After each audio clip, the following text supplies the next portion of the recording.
Pemirsa, kita telah terhubung melalui sambungan virtual dengan Kepala KPP Pratama Pekalongan, Bapak Subandi. Halo, selamat sore Pak Subandi. Selamat sore Mbak Susna. Baik, Bapak, dalam kesempatan kali ini kami ingin tanyakan langsung ya Pak ya, terkait dengan transaksi yang sempat ditagihkan kepada Ulfa dan juga suaminya Ismanto. Bagaimana sebenarnya kronologi kenapa bisa sampai terjadi peristiwa ini Pak? Dan pertemuan sudah dilakukan ya antara kedua belah pihak, dan apa yang menjadi poin-poin penting dari pertemuan tersebut? Terima kasih Mbak Susna. Sebelumnya terima kasih kami diberikan kesempatan untuk memberikan penjelasan terkait berita yang sempat viral beberapa waktu yang lalu. Sebenarnya dari judulnya kami juga ini juga sih, karena di situ masih ada kalimat ditagih. Meskipun tadi sebenarnya sudah dijelaskan pada tanya sebelumnya bahwa itu bukan tagihan, itu adalah klarifikasi. Jadi sebelumnya begini, mungkin bisa kita sampaikan Mbak Sosa, bahwa menurut administrasi kami ada sebuah PT yang berada di luar wilayah Pekalongan ya. Kalau tidak salah itu lokasinya di Boyolali. Dari catatan PT tersebut melakukan transaksi dengan salah satu wajib pajak kami yang tercatat di transaksi itu tersebut adalah atas nama Bapak I, 43 kali transaksi dengan nilai 2,9 miliar. Ini sebenarnya biasa Mbak, dalam artian kalau misalnya jual beli kan biasa itu dari perusahaan-perusahaan. Kemudian ketika menjual produknya, dia diminta untuk mencatat siapa saja customer-nya yang beli siapa. Kemudian dari siapa yang beli jualnya kemana, itulah nanti yang akan dilaporkan dalam STP PPN, dalam hari ini nanti masuk dalam aplikasi kami. Kemudian kami di sistem kami menarik dari PT yang di Boyolali siapa saja sih customer-nya. Dari tarikan tersebut muncullah nama WPI tersebut, 43 transaksi dengan total nilai sekitar 2,9 miliar. Itu Mbak.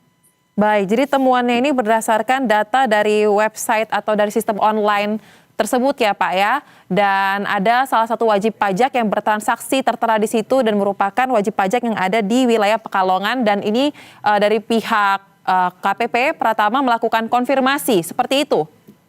Betul, ini sebenarnya bukan online akan tapi ini berdasarnya ada dari pelaporan WP tersebut yang masuk ke aplikasi kami Mbak. Jadi WP lapor biasanya kan di lampiran laporan SPT itu ada lampiran-lampiran dia jualnya kemana. Nah dari situlah nanti bisa kita tarik siapa-siapa saja sih customer dari PT tersebut. Nah ketahuanlah nama ini. Baik, Gitu, baik. Nah kalau di sini kan sampai dengan penjelasan Bapak ini kita bisa tarik benang merah bahwa terjadi penyalahgunaan data ya Pak ya. Nah apakah ketika Bapak dan juga tim tentunya melakukan pertemuan menghampiri tempatnya Ulfa dan Ismanto ini sudah menduga seperti ini ada yang tidak wajar karena nilai transaksinya sangat besar untuk seorang buruh jahit? pada saat data tersebut muncul kami belum ada dugaan-dugaan seperti apa. Nah, kami hanya menindaklanjuti dari data tersebut. Jadi data tersebut ada transaksi yang nilainya cukup signifikan untuk ukuran Pekalongan ya, nilai 2,9 itu cukup besar bagi kami. Kemudian dari data tersebut kita mengirimkan surat kepada wajib pajak tersebut. Kita kirimkan surat kita tanggal 1 Juli, tetapi sampai dengan kurang lebih 1 bulan, sampai dengan akhir Juli belum ada respon. Kami segera melakukan visit kepada wajib pajak tersebut dengan 4 orang. 4 orang itu bukan semuanya adalah berurusan langsung dengan wajib pajak tersebut, akan tetapi ini adalah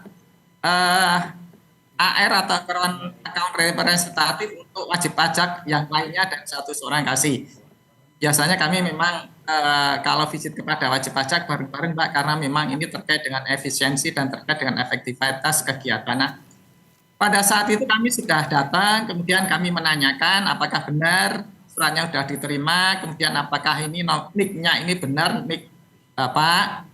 Akan tetapi sebelumnya memang kami koordinasi dulu Mbak dengan aparat kelurahan, menanyakan kira-kira apakah benar BP tersebut masih beralamat di sebagaimana tercantum dalam master file kami. Ternyata ada perubahan sedikit, yaitu terkait dengan perubahan RT dan RW, sehingga kami meminta informasi lebih lengkap dan diberikanlah alamat dari Bapak I tersebut. Ketika kami mengunjungi ketemu pun sebenarnya kita juga agak kaget juga ketika melihat ini, kok rasa-rasanya secara visual profiling kami itu kok rasanya BP ini sepertinya agak aneh juga kalau dengan kondisi semacam ini bisa melakukan transaksi sekitar 2,9 secara visual ya. Betul. Ketika kami mengunjungi itu, Mbak. Dan pada saat itu tidak ada satupun kalimat dari kami yang mengunjungi ada kalimat untuk menagih. Jadi tidak ada sama sekali. Kami hanya menanyakan, ini ada transaksi di sistem kami 2,9. Benar nggak transaksi ini dilakukan oleh Bapak? Gitu. Pada saat itu juga disampaikan, WP ini menyatakan tidak pernah, Pak, karena kami biasanya juga pegang uang pun nggak sampai banyak, nggak sampai ratusan atau nggak sampai, kami hanya mungkin jutaan kecil lah, mungkin ya 10 juta lah. Kami tidak pernah memegang uang sebanyak 2,9. Tetapi kita ketanyakan, apakah tapi nik ini benar nik saudara, nik Bapak ya? Wajib Bapak itu mengatakan benar ini nik saya. Nah itu, Mbak. Baik, berarti sudah clear ya Pak ya, bahwa sejak tanggal 1 Juni coba dikirimkan surat kepada wajib pajak Ismanto ini, tapi tidak ada respon. Akhirnya ada 4 orang account representatif dari KPP Pratama mencoba mengkonfirmasi kembali dan menangkap adanya kejanggalan ya. Tidak mungkin dengan angka yang signifikan 2,9 miliar ini dilakukan transaksi oleh Ismanto dan juga Ulfa. Nah, terakhir Bapak, karena sudah clear tidak ada pemaksaan untuk pembayaran, tapi ini bentuknya adalah klarifikasi kepada Ulfa dan Ismanto.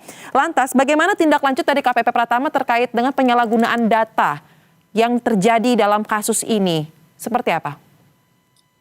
Kalau terkait dengan data seperti itu, kami akan tetap menindaklanjuti, dalam artian ini proses masih berjalan mungkin, dalam artian mungkin kami nanti fokusnya kepada wajib pajak yang melakukan transaksi dengan Bapak I ini, jadi penjualnya ini, karena memang penjualnya ini kan berada di luar wilayah kami ya, khususnya di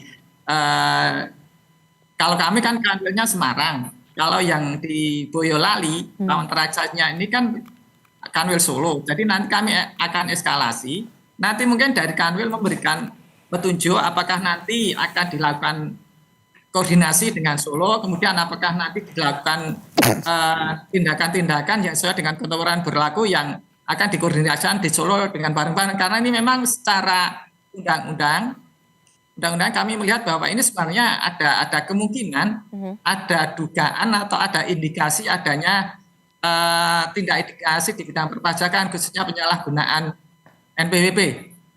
Sementara ini terus terang memang ini dalam hal ini wajib pajak belum punya NPWP sama sekali, belum terdaftar di KPP Pekalongan, Mbak. Baik. Yang penting sekarang kasusnya sudah clear ya Pak ya, sudah ada klarifikasi dan terkait dengan penyalahgunaan data ini sudah akan ada tindak lanjut mengeskalasi ya kepada Kanwil dan juga kepada pihak-pihak terkait lainnya. Terima kasih Kepala KPP Pratama Pekalongan Bapak Subandi telah berbagi informasi bersama kami di Berita Satu Sore. Salam sehat Bapak. Salam sehat, Mbak.